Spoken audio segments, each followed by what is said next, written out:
In the vast expanse of the African savanna, where golden grasses sway under a relentless sun, life unfolds in a delicate balance. Here, survival is never guaranteed, especially for the young, and today a small leopard cub named Zuri faces a trial that will test the very limits of her strength and spirit. Separated from her mother during the night, Zuri wanders alone through the tall grass. The air is still. The world feels far too large for such a tiny creature. Her paws are tired, her stomach empty, and her cries for her mother fade into an uncaring horizon.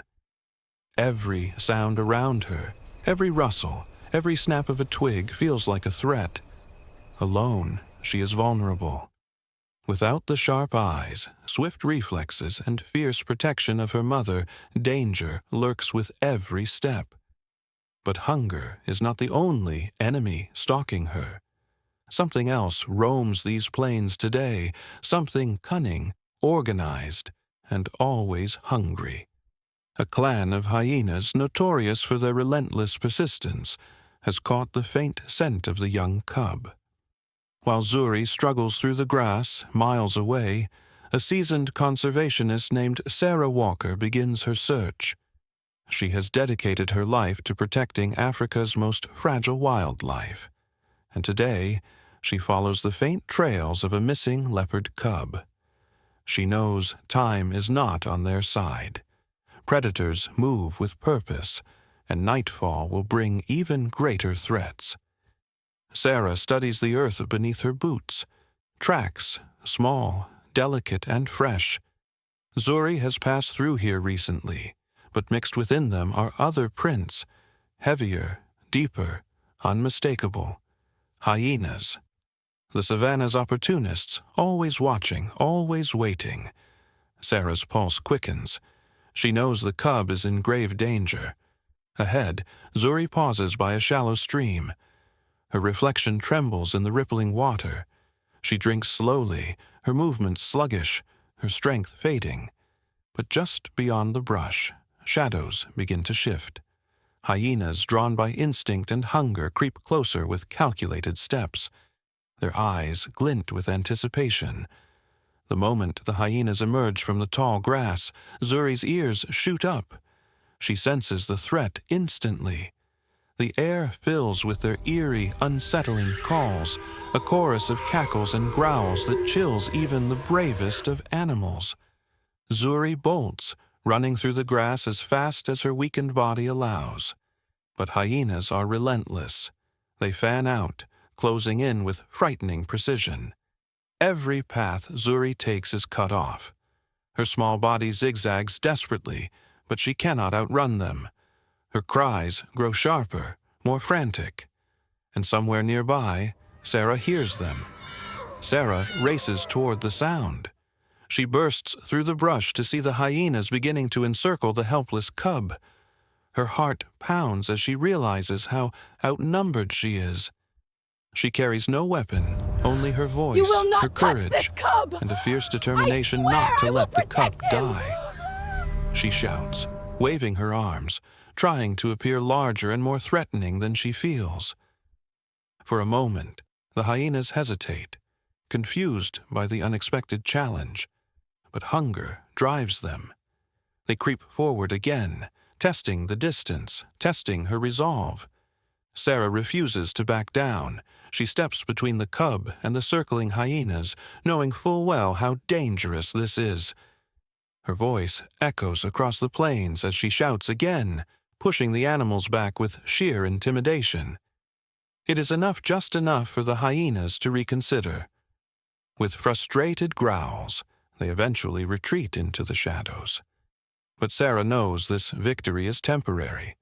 Hyenas do not give up easily. They will regroup. They will return. And Zuri's small body trembles with exhaustion and fear. She won a moment of life, but only a moment.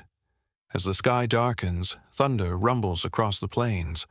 A storm brews, heavy and unforgiving.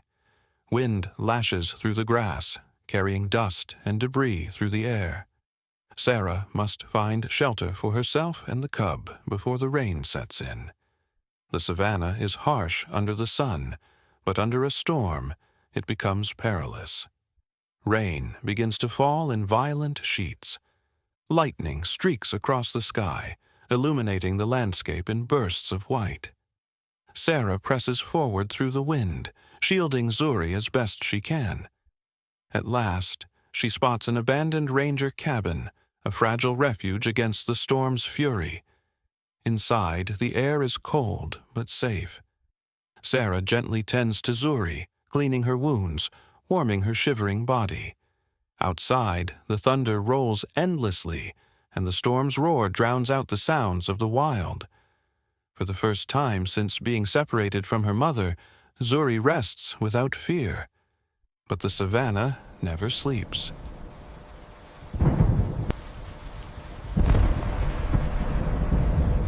Even in the height of the storm, something prowls through the night, a presence powerful and deliberate. Kaya, the mother leopard, moves silently through the darkness, guided by instinct and the unbreakable bond between mother and cub. She scents Zuri through the rain-soaked wind. Nothing will stop her. Not the storm, not the night, not the dangers that stalk the plains. A mother's determination is a force unlike any other. At last, Kaya finds the cabin. She steps inside with the grace and power of a true apex predator. Her eyes lock onto her cub, and in an instant, Zuri awakens with a soft, longing cry. Their reunion is tender, emotional, almost sacred. A moment where the wild reveals its heart, but peace does not last long. As the storm fades and the savanna grows quiet again, the hyenas return. Drawn not only by hunger, but by the memory of the cub they failed to claim. Now they find not just Zuri, but Kaya. The hyenas gather outside, their cackles rising into the night. Kaya steps forward, placing herself between them and her cub. She stands tall, shoulders rigid, muscles coiled and ready. Every instinct in her body urges her to protect Zuri at all costs. The hyenas advance, circling with growing confidence, but Kaya is ready. A mother defending her cub is one of the most dangerous forces in the savanna. The first hyena lunges. Kaya meets it with a sharp swipe, claws raking across its muzzle. The hyena stumbles back, shocked by her speed. Another tries from the side. Kaya spins, striking again, her growl vibrating through the grass. The clan begins to realize this will not be easy. Two hyenas push forward together, snapping their jaws. Kaya steps back, then surges forward with a powerful charge, forcing them to retreat in a burst of dust and snarls. For a moment, the pack hesitates. Their confidence wavers. They expected a helpless cub, not a mother fighting with such ferocity. With one final roar, Kaya lunges again, just enough to send the lead hyena scrambling backward. That's all it takes. The rest of the clan turns and melts into the darkness, their courage shattered. The fight is over. Kaya has won. When the last hyena vanishes, the savanna falls still once more. Kaya turns back to Zuri, ensuring her cub is safe. Then, for a brief moment, she looks toward Sarah. No words are exchanged, none are needed. Their eyes meet in a silent acknowledgement, a shared understanding between protector and rescuer. As the first light of morning spreads across the plains, Kaya leads Zuri back into the wilderness. They move together, mother and cub, their silhouettes blending into the tall golden grass. The savanna will continue to challenge them, but they will face it side by side. Sarah watches them disappear into the dawn. She knows her part of the story is complete, but the savanna's story continues, one of struggle and strength, danger and beauty, loss and reunion. A story shaped by nature's harshness, yet softened by the powerful bonds that hold its creatures together. And so, As the sun rises over the endless plains, we are reminded of something profound. In the heart of the wild, courage can come from the smallest among us, protection from the fiercest, and hope from those who choose to help. Zuri's journey is far from over, but she walks it with her mother once more, ready for whatever the savannah brings next. If you've enjoyed this story, subscribe for more animal rescues, heartwarming tales, and moments of connection that prove we're all part of this incredible world.